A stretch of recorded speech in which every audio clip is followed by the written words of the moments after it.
Existuje velké množství programovacích jazyků, ale který si vlastně vybrat, abyste získali pracovní uplatnění? To je otázka.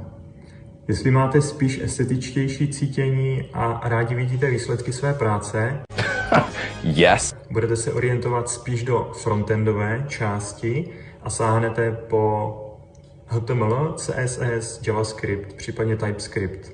Na to navážete knihovnou, Bootstrap, Tailwind. 2 hours later. Pokud vás více baví logičtější úlohy, řešení takových logických rebusů, sáhnete po backendovém jazyce, jako je Java, C#, Python. Hell yeah, absolutely. Důležité je, abyste našli to, co vás bude bavit, pak vás bude programování bavit a práce bavit.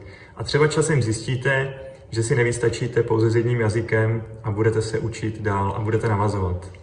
No jo, ale teda kde vlastně začít? Třeba mým kurzem.